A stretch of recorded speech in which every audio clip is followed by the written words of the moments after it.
دوستو حضرت واصف علی واصف فرمائن ایک مسافر ہا ایک دیہات تو گزرتا پیا تے انتہائی شدید بارش آ گئی.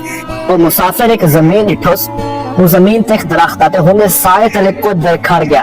بارش رکن لا انتظار کی توس اور یہ زمین دا مالک کھانا تو اکثر بارش کو دیکھے کئی میرے خوش تھی کئی میرے غم کرے کئی میرے خوش تھی کئی میرے غم کرے. وہ مسافر اٹھوس کہ کئی دیر دے بعد پوچھو زمین دے مالک کرو اسی میں دا کچھ سویدہ دے دا کھڑا اسا بارش تے خوش بھی تھی دو غم بھی کرے دو خوش بھی تھی دو غم بھی کرے دو. کیا ماجرا ہے؟ کیا بارش تواڈے واسطے نقصان دے؟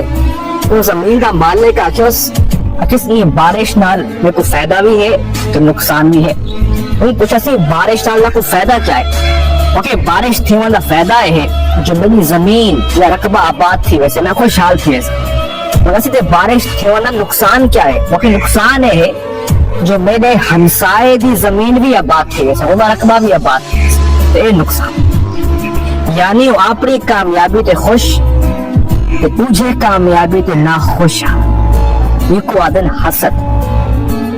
تو میرے دوستو جی شخص حسد ہوئے نا اور شخص کی نہیں اپنی خوشی تے بھی خوش نہیں رہ سکتا کیونکہ وہ میری خوشی برداشت نہیں کر سکتا. تو واصف علی واصف فرمائن حسد ایک ایسی چیز ہے جی میں آگ لکڑی کو کھان دیے نا یہ میں حسد انسان کو کھا رہا تو سارے وقت سارے اندر تا یہ غلطی ہے اساں کیا میری خوشی دیکھ سکوں میری عزت کو برداشت کر سکوں اگر ان میں ہے تو سا خوش نصیب انسان. اگر تسا میری خوشی میری کامیابی نہیں دیکھ سکتے سمجھو تسا انتہائی ناکام انسان تسا زندگی کے لیے خوش نہ رہ سکتے. ہمیشہ دنیا کی خوشی تو خوش راسو تو اللہ سے تاکہ مزید خوشیاں عطا کرے.